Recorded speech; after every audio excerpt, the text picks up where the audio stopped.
Good morning everyone. রবিবারের সকালটা শুরু হয়েছিল মার হাতের গরম গরম লুচি আর স্পেশাল চানা মশলা দিয়ে, যেটা খেতে অসাধারণ হয়েছিল। চানা মশলার ওপর অল্প করে কাঁচা পেঁয়াজ ছড়িয়ে লুচি দিয়ে খেতে তো আমার দারুণ লাগে। আর রবিবার মানেই একটু ভালো মন্দ খাওয়া দাওয়া। আর রান্নাঘরে গিয়ে দেখছি মা রান্না করছে আমার প্রিয় পাবদা মাছের ঝাল।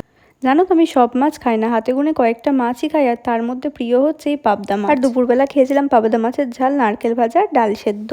আর আজকে তো রবিবার ছিল, তাই বিকালবেলা আমার পড়ানোও ছিল না, তাই একটুখানি বেরিয়েছিলাম আর গিয়েছিলাম একটা ক্যাফেতে। ওখানে গিয়ে অর্ডার করেছিলাম একটা পিৎজা আর একটা মশালা কোক। আর এই ক্যাফেটার সব খাবারের মধ্যে পিৎজাটাই আমার সব থেকে বেশি ভালো লাগে, তাই ওটাই অর্ডার করেছিলাম। আর ক্যাফে থেকে বেরিয়ে গিয়েছিলাম একটুখানি চৈত্র সেলে। রানাঘাটে এই চৈত্র মাসে খুব ভালো সেল দেয়, তাই ওখানে গিয়েছিলাম কিছু কেনাকাটা করার জন্য। আর কোনো ভিডিও করা হয়নি, কারণ ওখানে যেমন বিভৎস গরম ছিল তেমনি ভিড় ছিল।